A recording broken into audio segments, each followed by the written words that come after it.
Allah, bukan berbicara Allah, makhluk Allah, ciptaan Allah, baik yang dari bumi maupun di langit. Paling mulia, paling agung tiada lain adalah baginda Rasul Muhammad Sallallahu Alaihi Wasallam. Sekalipun baginda Rasul disandingkan dibandingkan dengan jenderalnya para malaikat yang Jibril alaihi salam, tetapi Rasulullah Sallallahu Alaihi Wasallam makhluk Allah yang paling mulia. Bahkan hampir di zaman dipanggilkan mata Allah Subhanahu Wa Taala, Allah memberikan predikat, memberikan gelar kepada nabi-nabi yang lain, kepada rasul-rasul yang lain. Salah satunya adalah Nabi Adam alaihissalam mendapatkan predikat Abul Bashar, bapaknya manusia. Lalu Nabi Musa alaihissalam mendapatkan predikat Kalamullah, sebagai kalamnya Allah. Lalu Nabi Ibrahim alaihissalam mendapatkan predikat Khalilullah, sebagai kekasih Allah. Bahkan luar biasa, Nabi Isa alaihissalam mendapatkan predikat Ruhullah, sebagai Ruhnya Allah. Tetapi walaupun demikian, semua predikat-predikat para nabi dan rasul yang telah disebutkan itu tetap di bawah kemuliaan baginda Rasul Muhammad Sallallahu Alaihi Wasallam. Lalu timbul pertanyaan, lalu apa lagi kemuliaan baginda Rasul dan apa kemuliaan umat baginda Rasul Muhammad Sallallahu Alaihi Wasallam? Tertulis termaktub dalam kitab Nurul Absar, penjelasan para ulama, di mana sejarah mencatat ketika baginda Rasulullah Sallallahu Alaihi Wasallam sedang sakit yang mendekati ajal, sakit yang hampir mendekati usianya habis, waktunya sudah habis menghadap Allah Subhanahu Wa Taala. Maka malaikat Jibril turun pada waktu itu, dan di dalam sejarah mencatat ada 3 pertanyaan yang dipertanyakan oleh baginda Rasulullah SAW di akhir hayatnya kepada Jibril alaihissalam.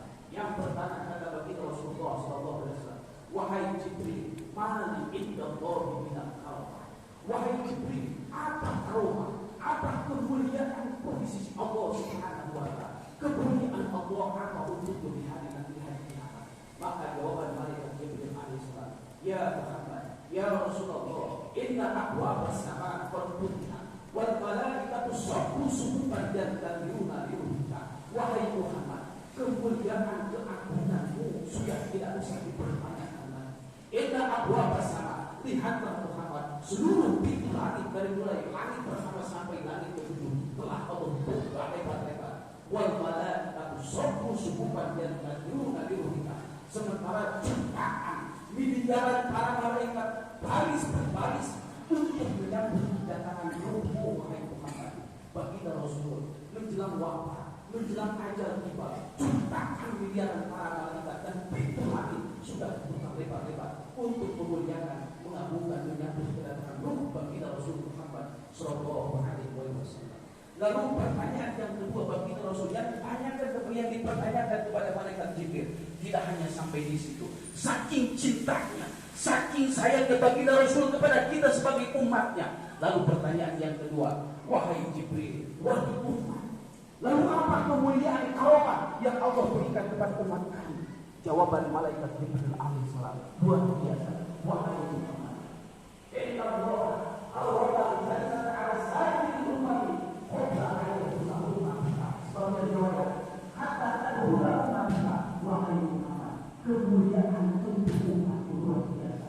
Allah telah mengharamkan masuk surga untuk seluruh umat-umat terdahulu. Jika mereka sudah memegang tiket ke surga, Allah haramkan untuk masuk surga karena mereka umat terdahulu. Hatta tadkhula umat kita, sebelum umatku yang masuk terlebih dahulu. Luar biasa dari zaman umat di dalam Allah. Kita ini umat yang terakhir Allah ciptakan, tetapi masuk surga lebih awal ketimbang umat-umat yang lain. Kita ini umat yang telah yang paling pendek umurnya, otomatis paling sedikit ibadahnya. Tapi kemuliaan yang Allah berikan kepada kita sebagai umat akhir zaman, umat baginda Rasulullah SAW masuk surga lebih awal ketimbang umat-umat yang lain. Allah luar biasa di zaman baginda Rasulullah. Kemuliaan yang Allah berikan kepada baginda Rasul dan kepada kita sebagai umat akhir zaman, umat baginda Rasulullah Sallallahu Alaihi Wasallam. Maka kita sebagai orang yang beriman, sebagai orang muslim, dituntut untuk bersyukur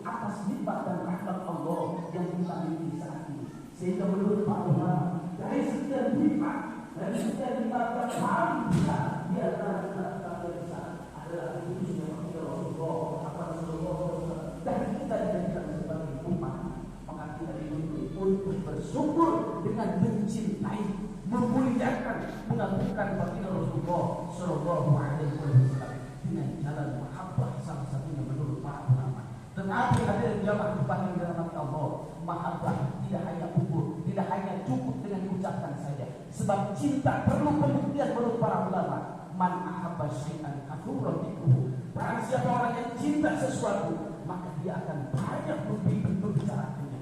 Maka dia akan banyak mengukur ataupun membicarakan semua karakter dan nama-namanya. Salah satunya hadirin jamaah yang dirahmati Allah, ketika kita cinta kepada baginda Rasul, berbanyaklah kita membacakan sholawat, menyebutkan asmanya dengan membacakan sholawat kepada baginda Rasulullah SAW sebagai bukti cinta kita kepada beliau. Ini hari yang agung, Sayyidul Ayam, hari yang tepat untuk memperbanyak sholawat kita kepada beliau, kepada baginda Rasul Muhammad SAW. Hadirin jamaah yang dirahmati Allah, jangankan ribuan sholawat yang kita baca, menurut baginda Rasulullah SAW, satu sholawat saja yang kita baca, Allah akan memberikan balasan 30 balasan. 10 balasan yang pertama, sholawat yang kita bacakan cuma satu kali. 10 balasan yang pertama Allah akan berikan 10 balasan yang pertama Allah akan memberikan 10 kebaikan, 10 amal soleh.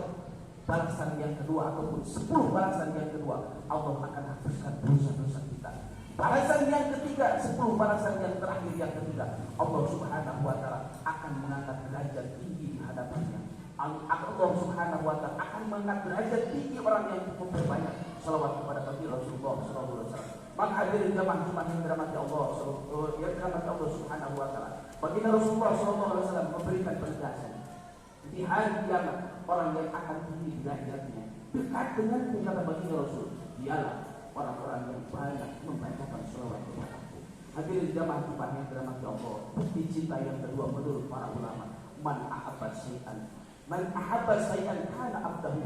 Barang siapa orang yang cinta sesuatu, pasti dia jadi hamba saya, pasti dia siap jadi pembantunya, pasti dia siap jadi jomosnya. Luar biasa di jamaah yang dirahmati Allah. Para sahabat-sahabat terdahulu sudah membuktikannya. Tinggal kita sebagai umat akhir zaman, buktikanlah cinta kita sebagai umat baginda Rasulullah SAW dengan mengikuti jejak langkahnya. Ditambah kita memperbanyak banyak sholawat, kita pun ikuti jejak langkah baginda Rasulullah SAW. Semua perilakunya uswatun hasanah. Baik instruksi baginda Rasulullah SAW yang berbentuk dalam hadis oleh Rasulullah, oleh Nabi SAW, itu adalah instruksi perintah-perintah baginda Rasulullah SAW. Ada juga di dalam hadis Kana Sallallahu Alaihi Wasallam, berarti perbuatan-perbuatan baginda Rasulullah SAW yang kita harus ikuti, tentu dengan penjelasan